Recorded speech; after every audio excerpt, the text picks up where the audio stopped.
આપ જોઈ રહ્યા છો ગુજરાત ફર્સ્ટ। હું છું આપની સાથે વિક્રમ। સમાચારોની શરૂઆત કરીએ તો બ્રેકિંગ ન્યૂઝ મળી રહ્યા છે। કેન્દ્રીય જળશક્તિ મંત્રી સીઆર પાટીલ વડોદરાની મુલાકાતે છે।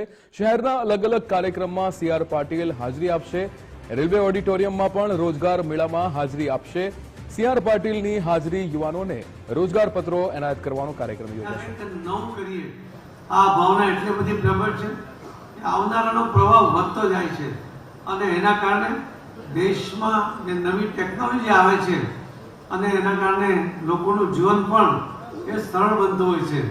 ટેકનોલોજીનો ઉપયોગ એ આપણા જીવનમાં જે આપણે કરીએ છીએ એ પણ આજના યુવાનોની દેન છે।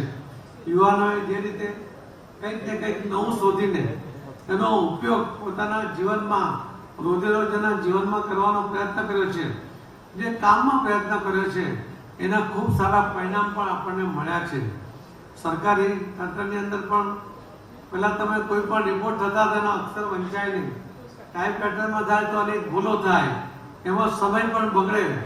પણ આજના જમાનાની અંદર કોમ્પ્યુટર ઉપર એ કામ એકદમ સ્વચ્છ રીતે, સુંદર રીતે અને વંચાય એ રીતે લાંબો સમય ટકે એ રીતે આપણે એની પર કામ કરીને આપણે કરી શકીએ છીએ અને સારા પરિણામો આપણને મળી રહ્યા છે।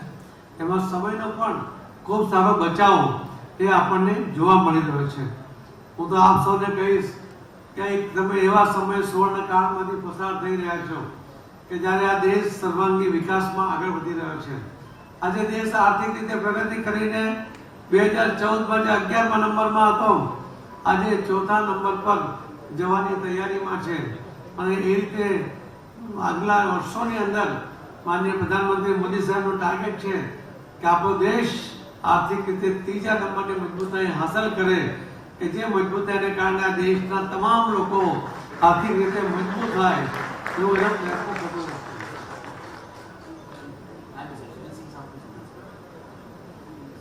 નથી।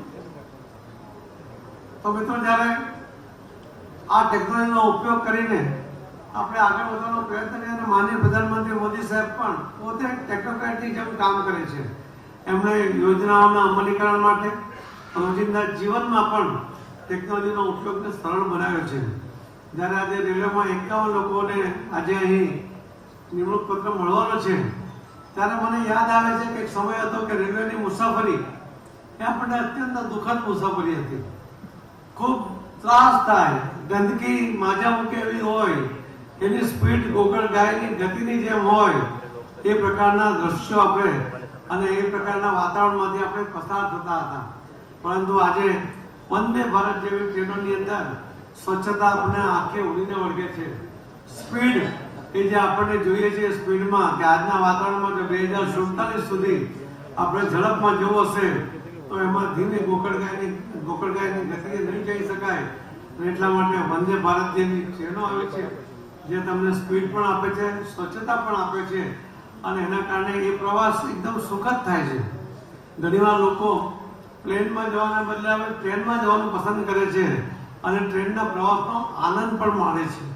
તો આ પણ એક ટેકનોલોજીનો ઉપયોગ એની અંદર થયો છે। માનનીય પ્રધાનમંત્રી મોદી સાહેબે જે રીતે રેલવેની અંદર એક ક્રાંતિ કરી છે એવી રીતે દરેકના જીવનમાં પણ ક્રાંતિ કરી છે। દરેક વિષયની અંદર ક્રાંતિ કરી છે।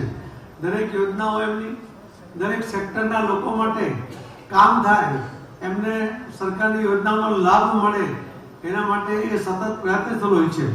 આપણે જોયું હશે કે જે ખેડૂતો કે આ દેશના ખેડૂતોને જ્યારે આપણે જગતના તાત કહીએ છીએ અને છતાં એ દુઃખી છે, એ લાચાર છે, ત્યારે આજ દિન સુધીમાં કોઈ સરકારે ખેડૂતો માટેની સીધી લાભની યોજના બનાવી નહોતી।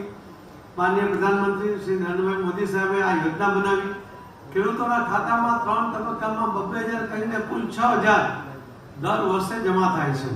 પણ એની તમે સિસ્ટમનો જોજો કે પહેલા તો એક પ્રાંત અધિકારી કે નાયબ મામલતદાર પાસે પણ ખેડૂત બિચારો લાચાર થઈને અરજી કરે, મદદ માંગે, પોતાની લાચારી વ્યક્ત કરતો હતો અને છતાં એને કોઈ મદદ મળતી નહોતી કેમ કે કોઈ યોજના જ નહોતી। માનનીય પ્રધાનમંત્રી મોદી સાહેબે કહ્યું કે જ્યારે આપણે જેને જગતનો તાત કહીએ છીએ એ લાચાર ના હોઈ શકે, એટલા જ માટે કોઈ પણ અરજી કર્યા વગર, કોઈ પણ લાચારી વ્યક્ત કર્યા વગર એ સીધા એના ખાતામાં પૈસા જમા થાય, કોઈ મિડલમેન નહીં, કોઈ વચ્ચે દલાલ નહીં, કોઈ અરજી કરવાની નહીં, કોઈ હાથ લંબાવવાનો નહીં.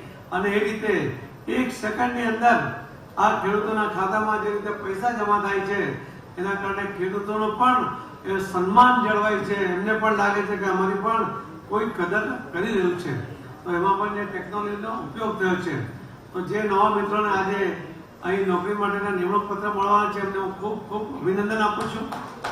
સાથે સાથે એ પોતાની જવાબદારીઓ પર નિષ્ઠાથી પ્રામાણિકપણે કંઈક કરી છૂટવાની ભાવના સાથે એ નિભાવે એવી અપેક્ષા પણ છે અને વિશ્વાસ પણ છે કે આ યુવાનોએ પોતાના કામમાં તનતોડ મહેનત કરીને લોકોની અપેક્ષાઓ પૂર્ણ કરવા માટે એ જે સક્ષમ છે એ સક્ષમતા દ્વારા એ ચોક્કસપણે પરિણામ આપશે એવી તમારી પાસેથી અપેક્ષા સાથે હું મારી વાતને વિરામ આપું.